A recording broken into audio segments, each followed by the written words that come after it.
My parents failed in their 19th business venture and were scammed out of 2 million yuan.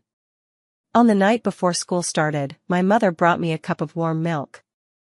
I drank it, feeling flattered and overwhelmed. Just before I passed out, I heard my mother choking back tears and saying, "Mia, Mom and Dad are leaving. Your sister is too young, and we can't bear to leave her home alone. Be a good girl and stay here. Once we earn enough money, we'll come back to get you." Opening my eyes, my parents and sister were all gone. The room was pitch black. I stood on a stool, trying my best to reach the light switch. I pressed it desperately several times, but the light still wouldn't turn on. Suddenly, I remembered my mother's words, "We couldn't afford to pay the electricity bill." My lips puckered as I felt around for the slippers on the floor, carefully putting them on. Then, I pushed open the door to the storage room and called out, "Mom, Mom," over and over again. There was no one in my parents' room. No one in the living room. No one in the kitchen. And no one in my little sister Shanxiang's nursery either. I panicked all of a sudden, like a scared little mouse. I fled back to my room, that tiny, little storage space. My younger sister's room has a big, beautiful princess bed. But Mom said I tend to roll around in my sleep and was worried I might fall off the bed. So, my parents didn't buy me a bed, they just laid out an old quilt on the floor. I curled up in the bedding, pricking up my ears and listening carefully for any movement outside. Maybe Mom and Dad had just taken my younger sister out to the morning market? Many times before, it was exactly like this. Mom and Dad would take my little sister out to play, go out to eat, and go to the park. They said that my sister was still young, so there was no need to buy a ticket when going out to play. I was too big, and going to the park would require an extra ticket. They said that when I was as young as my sister, they had also taken me to the park to play. I felt extremely regretful. Why couldn't I remember any of it at all? I really wanted to know, what would it be like to go to the park with Mom and Dad? I clenched my small fist and pounded it hard against my head. "It's okay, Mia, Mom and Dad just took sister out to play. They'll be back soon." I curled up on the ground and drifted off to sleep, my mind hazy. When I opened my eyes again, the living room was already brightly lit. My stomach began to rumble. But Mom and Dad forgot to leave breakfast for me. Staring at the big refrigerator at home, I tried hard to swallow my saliva. I couldn't open the fridge. Inside, there was Dad's beer, Mom's face masks, and imported fruit for my sister. There was no meal for me. I rubbed my flat stomach, stood on tiptoe, and filled a cup with tap water. I gulped it down. But after drinking, I felt even hungrier. I paced back and forth at home. There were still 5 yuan in my small bag, money I had found on the street last time. I wanted to go out. There was a steamed bun shop at the entrance of the community. 5 yuan could buy so many steamed buns. But I didn't have the house keys. If I went out, I wouldn't be able to get back in. My neighbor was cooking next door. I leaned on the balcony, breathing in the scent of the food from the air. Today she made braised pork and my favorite shrimp. But I've never eaten large prawns, I've only seen my mother make them for my little sister. Prawns bigger than my small hands, with bright red shells, they looked so delicious. The cooking smoke from next door had cleared away, and I swallowed my saliva, climbing down from the little stool in disappointment. Suddenly, beneath the living room curtain, I spotted a packet of snow crackers. Snow crackers my little sister had dropped. I dashed over, picked up the snow crackers. It was a whole bag of them. Even though the crackers had gone soft once I opened the bag, I still treasured them, eating them bit by bit until I had finished every last one. The sky outside gradually darkened. When will Mom and Dad finally come home? Will they bring me leftovers from the restaurant, the food they couldn't finish? It's completely dark now. There's still no electricity at home, making the house pitch black, stuffy, and hot. Without power, I can't even turn on the electric fan. Besides, Mom said that as a child, I shouldn't be afraid of the heat, and the electric fan is dangerous too. When adults aren't home, Mom forbids me from turning on the electric fan. I picked up the plastic advertising fan Mom brought back from the square and frantically fanned myself. Sweat poured out from every part of my body like a downpour. I fumbled my way toward the bathroom and bumped my forehead against the edge of the sink, bringing tears of pain to my eyes. Mom, Dad, where on earth are you? Crying, I found my small towel, turned on the faucet, and collected just a little water. After soaking the towel, I greedily covered my face with it. My scorching hot skin felt relieved all at once. The tiles under the faucet were so cool. I lay down, trying to get as close to the tiles as possible, and drifted into a hazy sleep. A sudden, urgent knock at the door woke me up. Dad. Mom. They must have forgotten their keys, that's why they hadn't come home all night. I struggled to my feet and stumbled to the door. I opened it, but my parents weren't outside. There were only a few uncles dressed in black, wearing thick gold chains. An uncle with a dragon tattoo on his arm grabbed me by the shoulders and lifted me up. Kid, where are your parents? I was so scared I started crying, shaking my head frantically. I don't know. Mom and Dad took my little sister out to play. Mom told me to be good at home, and that once they earned a lot of money, they'd come back for me. A skinny uncle crouched down, eyes crinkling with a smile I couldn't understand, and said to me, "They're not coming back for you, kid. Your parents don't want you anymore." I froze for a moment, tears welling up in my eyes. The fat uncle carried me inside and threw me onto the sofa.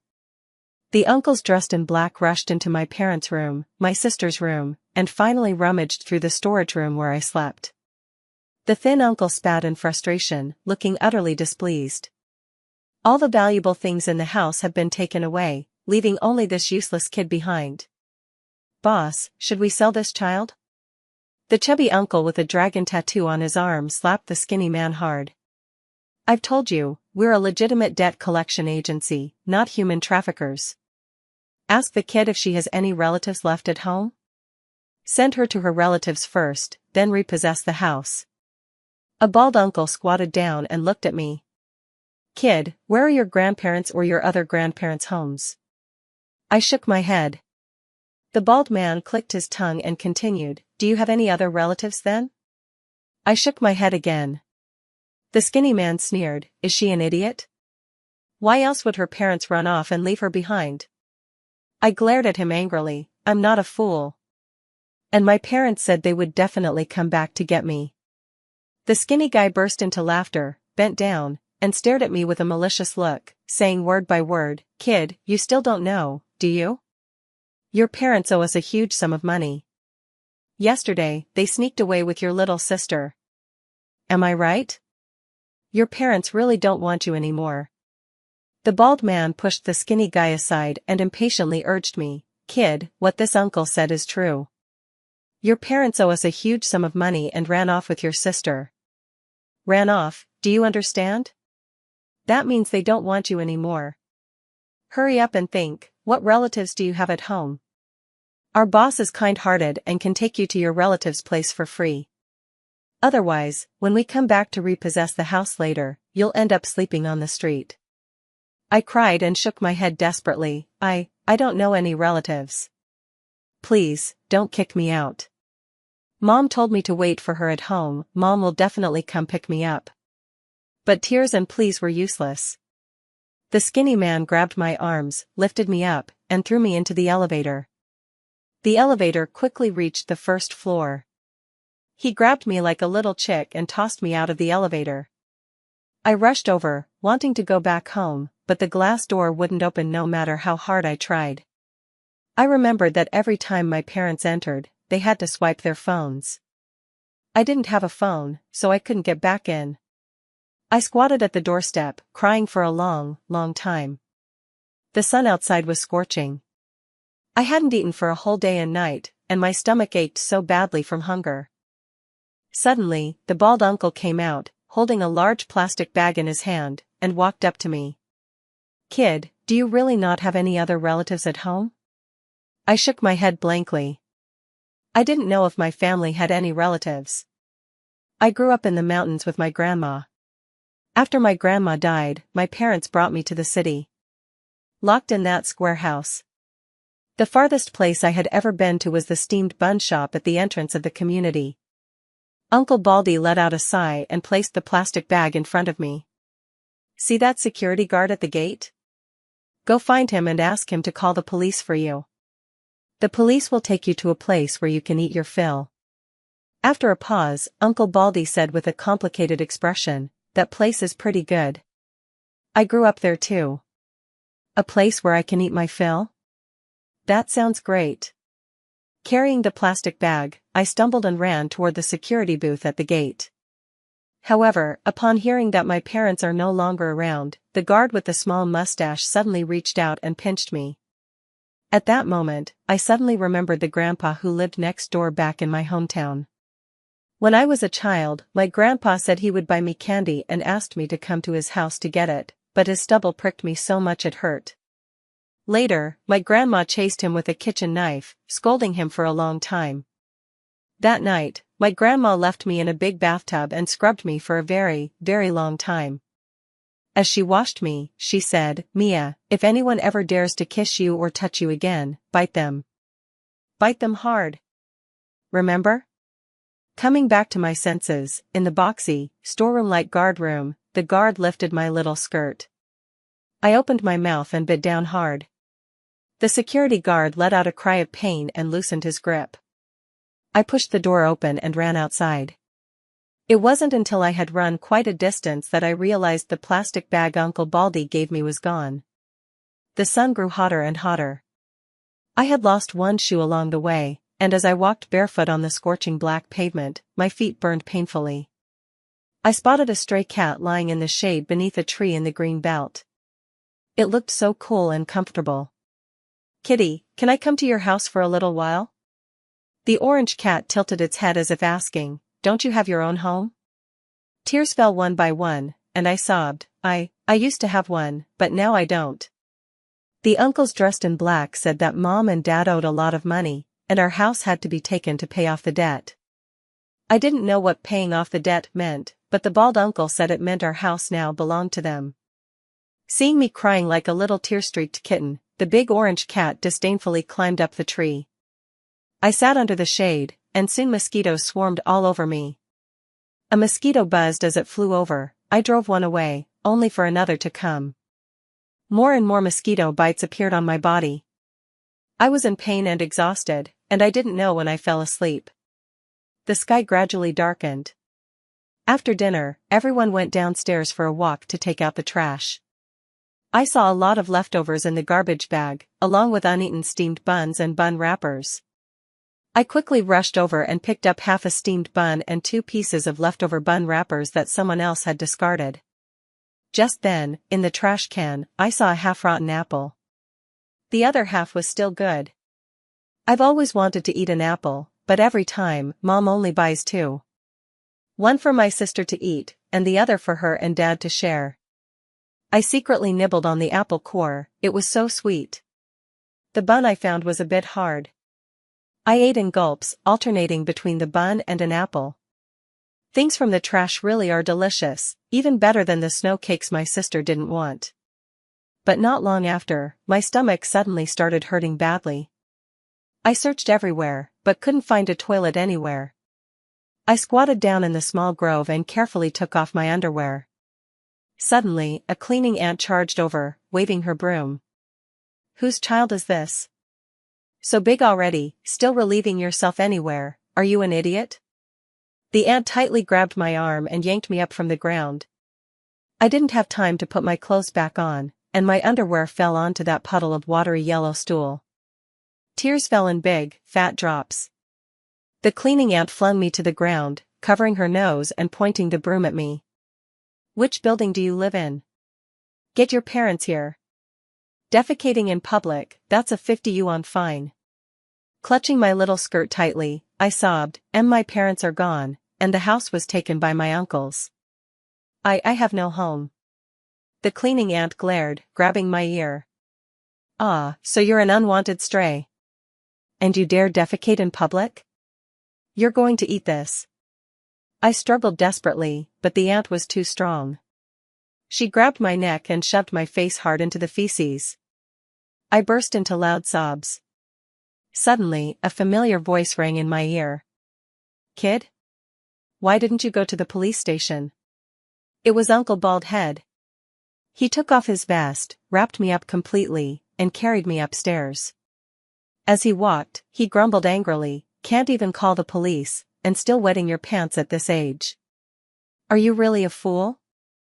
In the living room, several fierce-looking uncles surrounded me, their eyebrows furrowed like caterpillars. "Go give her a bath." "That won't do. She's a girl." "What if her parents report it to the police later?" "That's child molestation, and you'll end up in jail." "Nonsense. Look at her, she's like a little turnip, not even as tall as your motorcycle." "What do you mean a girl?" "All right, stop arguing, Tony. Ask your girlfriend to come over and give her a bath, then take her to the police station as soon as possible." I sobbed, tightly hugging my bald uncle's leg. "Uncle, please don't send me away, okay? I won't eat your food. I've already eaten my fill from the trash bin downstairs today. I'll go get my own food from now on. Please, I promised my mom that I'd be good at home and wait for her to come pick me up." "What? You went to dig through the trash bin for food earlier? No wonder you had such a big, stinky poop." Uncle Baldy suddenly jumped up, rummaged through my family's medicine box from under the coffee table, and shoved a few pills into my mouth. That night, I slept in my sister's princess bed for the first time. Sleeping with me was the girlfriend of the blonde-haired uncle, who said her name was Luna. Auntie Luna had such a lovely voice, both when she spoke and when she sang. She smelled so nice too. She held me close, showing me Peppa Pig on her phone, just like how Mom used to hold my sister. It's a shame Mom never held me like that. If only Auntie Luna could be my mom. I know that Aunt Luna could never be my mom. Mom said I'm foolish and ugly, and I have the smell of pig manure brought from the countryside. No one would like a dirty kid like me from the village. Aunt Luna and Uncle Blondie are going home. Uncle Baldy and the others are also heading out to work. So, what about this kid? Uncle Baldy asked them. Uncle Tattoo took a couple of puffs on his cigarette. "This house is about to be sold, and she can't stay here for much longer anyway. Let's just take her to the police station. Maybe the police can help her find her parents." "What if we can't find them?" "If we can't find them, then they'll be sent to the welfare home. You can barely take care of yourself, yet you want to help someone else raise their child?" The tattooed uncle's voice boomed like thunder. With tears in my eyes, I let go of the bald uncle's leg. "Uncle, please don't yell at the bald uncle anymore. I'm willing to go to the police station. But, can you take me there?" I don't want to go find the security guard at the entrance." Aunt Luna held me close and asked gently, "Why can't we go to the security guards? Did they hit you?" I shook my head, and no, they didn't hit me. The security guard uncle took off my little skirt and touched my bottom. "Grandma said girls shouldn't let boys touch their." "Damn it." Uncle Baldy kicked over a stool. The tattooed uncle's face darkened. Even Uncle Skinny, who doesn't like me much, looked very angry. I was so scared that I hid in Aunt Luna's arms. Aunt Luna was crying. Several uncles dressed in black went out. After a while, the bald uncle came back, holding a handful of money in his hand. He stuffed the money into my small backpack, then picked up the backpack with one hand and held my hand with the other. He looked at the tattooed uncle, and I also looked at the tattooed uncle. The tattooed uncle swore and said fiercely, "Whoever picks it up takes care of it. And no crying, no fussing, no peeing or pooping wherever you like. Dare to disobey, and I'll sell you to the traffickers." I went back to their home with Uncle Baldy. I had a small room of my own. Uncle Tattoos and the others used a big truck to move my sister's princess bed, desk, and large wardrobe into my room. Uncle Baldy smashed the lock on my door and replaced it with a black lock, making me press my finger onto it. How incredible! I pressed my finger on the lock, it beeped once, and automatically opened. Uncle Baldy patted my little head and said to me, from now on, only Mia can enter this room. That evening, I put on my new dress and sat at the dining table with Uncle Baldy and the others, enjoying a hot bowl of rice, delicious tomato egg soup, and incredibly tasty cola chicken wings. Holding the corn juice Uncle Baldy gave me, I was so happy that I almost didn't dare to close my eyes. I'm so scared, I'm like the little match girl from the fairy tale.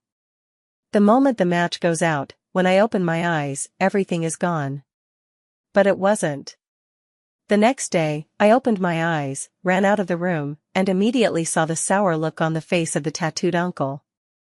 He was holding a plastic bag, muttering to himself, "I stopped eating breakfast when I was 17. Raising a kid is such a hassle."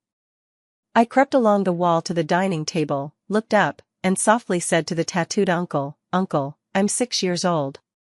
Mom said I can go to school now. From now on, I'll eat at school." "What?" I heard Uncle Sleeves roar, the man looking as if he had been struck by lightning. At noon, everyone was called back by Uncle Sleeves over the phone. Pointing at me, he was so angry his fingers trembled. "This kid, she says she's 6 years old. 6-year-olds have to go to school. What do we do? Tell me, what do we do now?" Uncle Skinny folded his arms and curled his lips. "What do we do? Deal with it. Her parents have both run off. Without a household registration book or a guardian, the school won't even let you enroll. School my ass." Uncle Baldy pulled out a cigarette, glanced at me, then tucked it behind his ear. He said with a frown, "Even if there's no way, we have to find one. Schooling is something that absolutely cannot be delayed." Uncle Tattoo stared at me in disbelief, studying me for quite a while. He kept asking, "Kid, are you really 6 years old? You don't look like it. I thought you were 4 at most." I pouted and lowered my head, not daring to say a word. When I first arrived at my parents' house, because I couldn't eat enough, I would also act cute with my parents and say I was hungry. But my father would scold me, calling me a hungry ghost reincarnated. My mom lifted my clothes and pinched the flesh on my stomach as hard as she could. While pinching me, she asked, "Are you still hungry?" I cried and said I wasn't hungry anymore, and only then did my mom let go. Remembering the bruised and purple marks on my stomach from her pinching, I was so scared that I quickly covered my little tummy. Shaking my head frantically, I said, "Uncle, I'm not hungry, please don't pinch me." I saw the uncle with the sleeve tattoos glaring and cursing again, damn. The thin uncle had a dark expression as he stood up to make a call, "Hey. Bring me 2 bottles of calcium supplements for kids, and that, what's it called, children's milk powder." Damn. Where would I get a kid from? Can't I just take it myself? The bald uncle rubbed his bald head, grinning shamelessly as he said to uncle with the sleeve tattoos, "Big bro, we're stuck with this kind of life, but we can't let the kids suffer. This schooling has got to happen for the girl somehow. What if we adopt her?" Uncle Tattooed Arm glared fiercely at Uncle Bald Head. "How? Who's going to raise her? Take a look at this room, who here looks even remotely like a decent person? The police aren't blind, they wouldn't hand a good girl over to people like us to raise, would they?" Everyone fell silent. Just then, Aunt Luna spoke up. "What if I give it a try?" Aunt Luna brought out a computer. The moment she put on her headphones, it felt like Aunt Luna was glowing.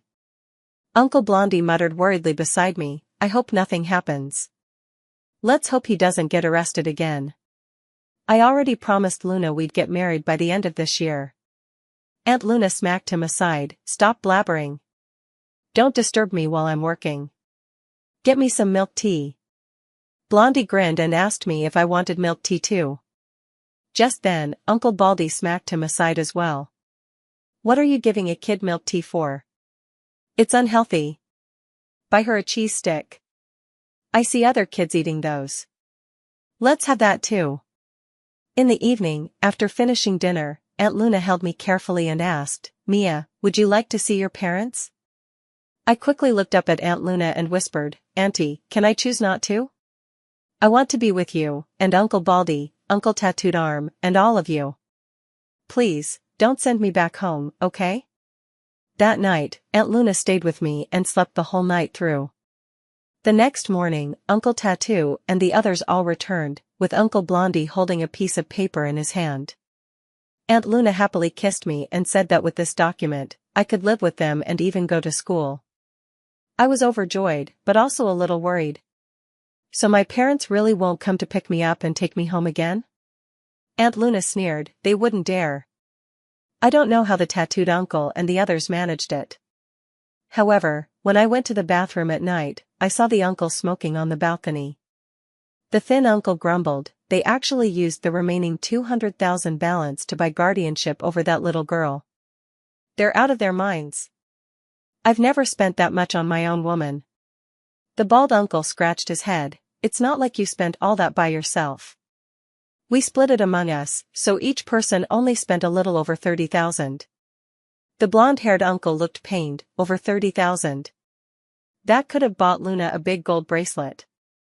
Uncle Sleeve Tattoo sneered, if you can't bear the cost, why not just send the girl back? None of the other uncles spoke, silently puffing on their cigarettes. In the end, the soft-hearted bald uncle muttered quietly, if we send her back, won't we just be delivering her straight into the hands of the king of hell? Once again, the uncles fell silent. On the cramped balcony, cigarette smoke curled thickly through the air. At this moment, it suddenly struck me that these uncles dressed in black were just like the soft-hearted immortals in the stories Grandma used to tell. Grandma said that soft-hearted gods would protect kind children. I snuggled into Aunt Luna's arms and fell into a sweet sleep. The next day, the uncles took me to register at school. For some reason, I always felt that the teachers were particularly enthusiastic toward me after seeing a few of the uncles. I was short and the skinniest in the whole class, so the homeroom teacher seated me in the front row. Children always enjoy picking on those who are weaker than themselves. On the first day of school, I was bullied and cried by a few older kids sitting at the back of the classroom.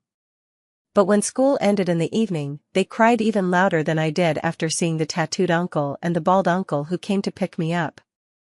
Just like that, I started making friends in the class. Every day, I carried my little backpack and happily rode to school on the back of different uncles' motorcycles. Until one day, my homeroom teacher said my parents had come to find me. Seeing my parents, I couldn't help but tremble all over. Mom and Dad look much older, and their clothes are quite worn. Dad's rough palms tightly grip my arm. Mia, your foster parents treat you well, right? Go talk to them and ask them to return our family's house to Dad, okay? Mom grabs my other arm, her eyes red, pleading tearfully, Mia, do you remember your younger sister? She has grown up, but if our family doesn't have a house, your sister won't be able to go to school. You are the older sister. You need to take care of and protect your younger sister, right? I took 2 steps back and shook my head. I can't give you the house. You owe my uncle so much money. Our family's house will have to be sold to pay off the debts. Father angrily cursed at me, you side with outsiders, truly an ungrateful wretch. Mother grabbed me with a ferocious expression. Your sister must go to school no matter what. If we can't get the house back, you should drop out and give your student status to your sister. Father grabbed my other arm and dragged me toward the principal's office. Come on, let's go tell the principal right now that you're dropping out and giving your student status to your sister. I gripped the door frame tightly. I had no idea how the uncles managed to secure this school enrollment for me. But I did know that all these years, my tuition fees, book costs, and meal expenses had been painstakingly scraped together by the uncles. The uncles used to love playing cards and drinking at home, but ever since I started school, they had moved their card games and meals to the yard, letting me study and do homework in peace. In the summer, when the uncles were covered in mosquito bites, I would cry while wiping them with calamine lotion. The uncles just laughed and said, as long as I studied hard, got into a prestigious university in the future, and made something of myself, these mosquito bites would be like medals on their bodies. I couldn't let anyone bully my uncles.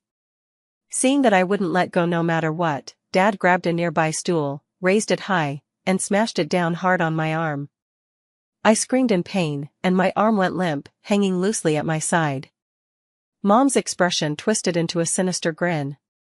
You're always the clever one, dear. Hit her hard. Break this ungrateful brat's arm. Once she can't write anymore, isn't that prestigious elementary school spot going to be Arbella's?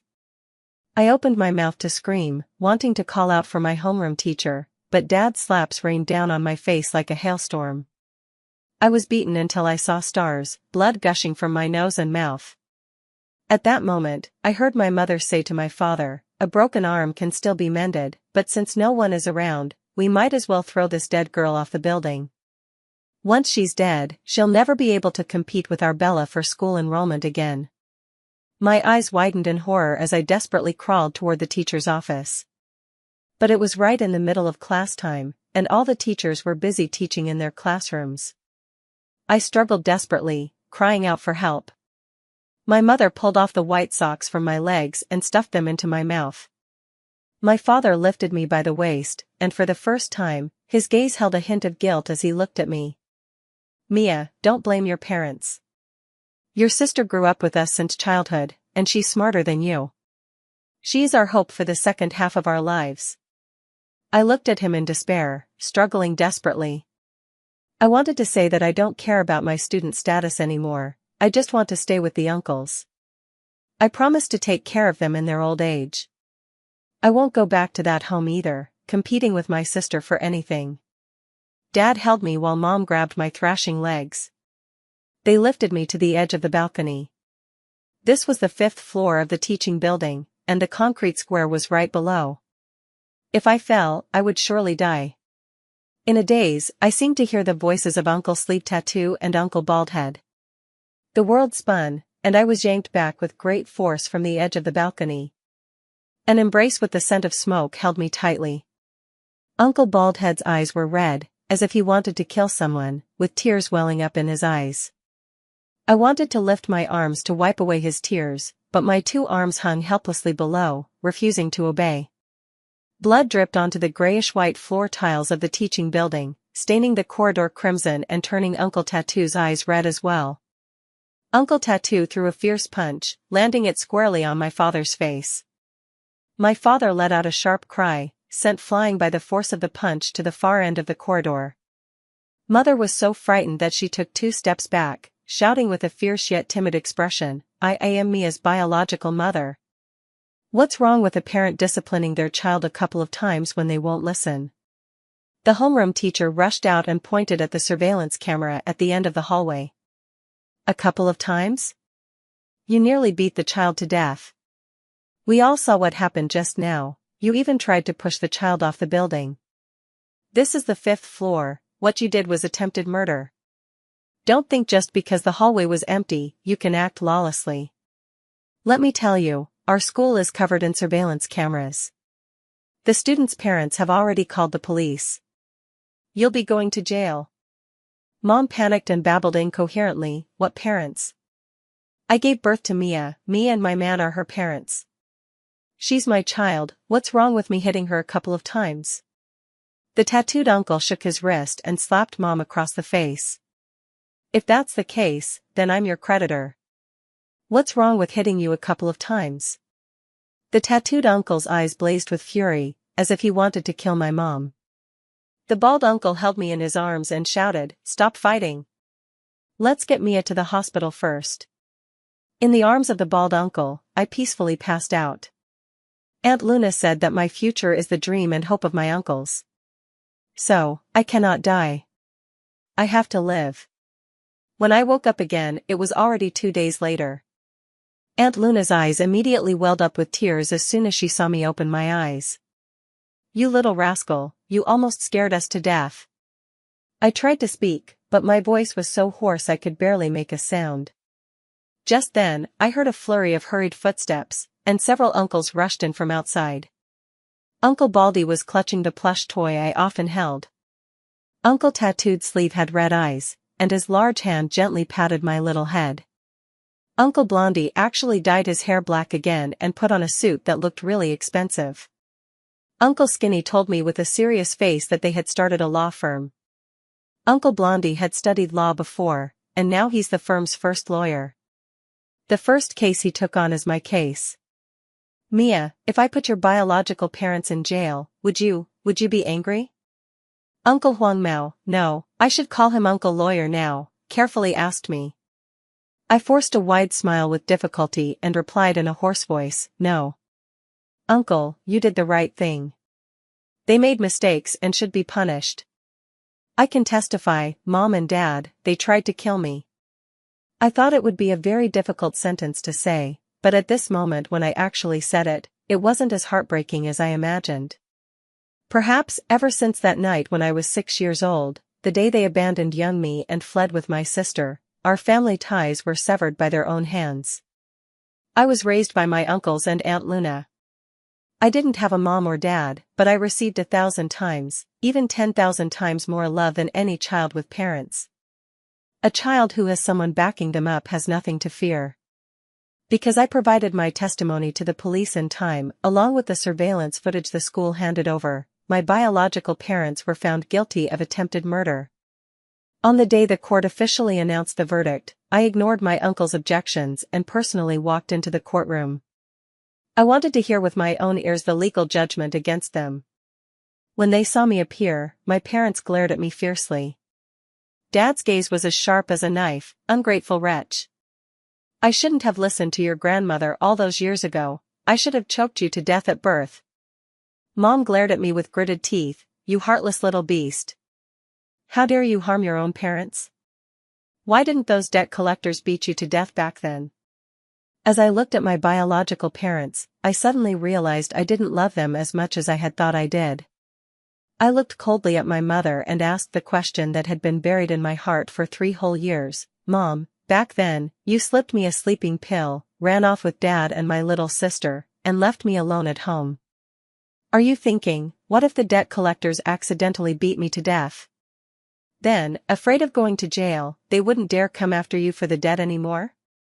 I stared fixedly at my mother's face, watching as that familiar face turned pale inch by inch, her eyes filled with guilt and panic.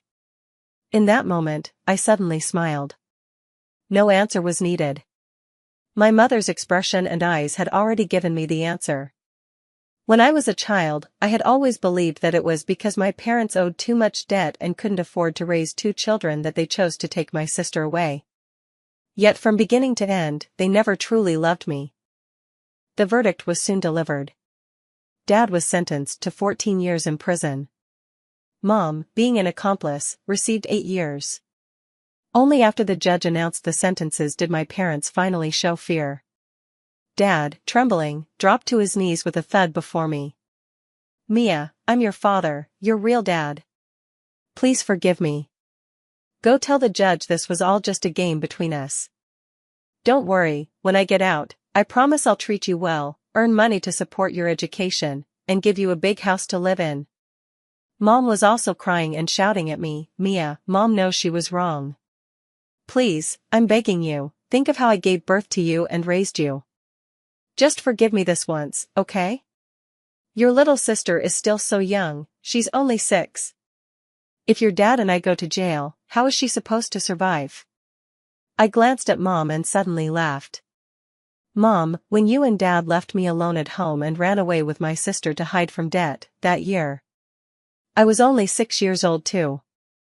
Back then, why didn't you ever consider that I was just a 6-year-old child, alone at home with no electricity and no money? How was I supposed to survive? Oh, I almost forgot, you and Dad never actually intended for me to live. You deliberately left me home alone so the debt collectors would kill me, that way you and Dad wouldn't have to repay the debts. It's just that they never dreamed what actually happened. Who I encountered wasn't a group of fierce, professional debt collectors. It was a group of soft-hearted angels. After my parents were imprisoned, they wrote me several letters.